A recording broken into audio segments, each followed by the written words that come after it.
আগামী ফেব্রুয়ারি মাসে অনুষ্ঠিতব্য ত্রয়োদশ জাতীয় সংসদ নির্বাচনে প্রবাসীদের ভোটাধিকার প্রয়োগের সুযোগ সৃষ্টিতে ভোটার নিবন্ধন কার্যক্রম দ্রুতগতিতে এগিয়ে নিচ্ছে। যুক্তরাষ্ট্রসহ 10টি দেশে কার্যক্রম শুরুর অনুমতি পেয়েছে নির্বাচন কমিশন। এদিকে বিভিন্ন দেশ থেকে ভোটার হতে 54,000 প্রবাসীর আবেদন করেছেন। নিবন্ধন সম্পন্ন হয়েছে প্রায় 33,000 প্রবাসীর। বিস্তারিত প্রতিবেদনে।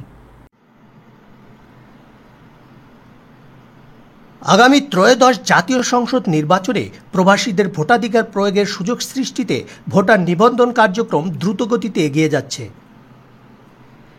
চলছে অনলাইন ভিত্তিক পোস্টাল ব্যালটে ভোটের ব্যবস্থা। আগামী ফেব্রুয়ারির প্রথমার্ধে সংসদ নির্বাচনের ভোট গ্রহণ করবে সংস্থাটি। এবার এই 31শে অক্টোবর পর্যন্ত সময়সীমা বাড়ানোর কারণে আমাদের নতুন ভোটার হবেন প্রায় 15 থেকে 17 লক্ষ।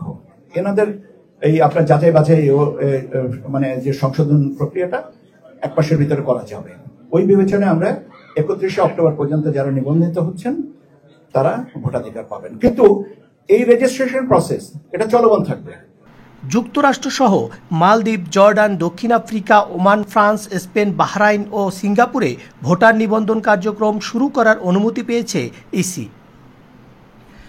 শীঘ্রই এসব দেশেও কার্যক্রম পরিচালনা করা হবে। যুক্তরাষ্ট্রে কার্যক্রম তদারকি করতে নির্বাচন কমিশনের সিনিয়র সচিব আখতার আহমেদ বর্তমানে ওয়াশিংটন ডিসি অবস্থান করছেন। জানা যায়, বিভিন্ন দেশে বসবাসরত প্রবাসীদের মধ্যে 54,000 বাংলাদেশি ভোটার হওয়ার জন্য আবেদন করেছেন।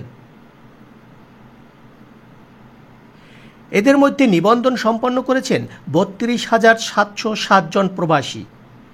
নির্বাচন কমিশন ইসি বর্তমানে 10টি দেশের 17টি স্টেশন অর্থাৎ দূতাবাস বা মিশন অফিস থেকে এ কার্যক্রম সম্পন্ন করছে।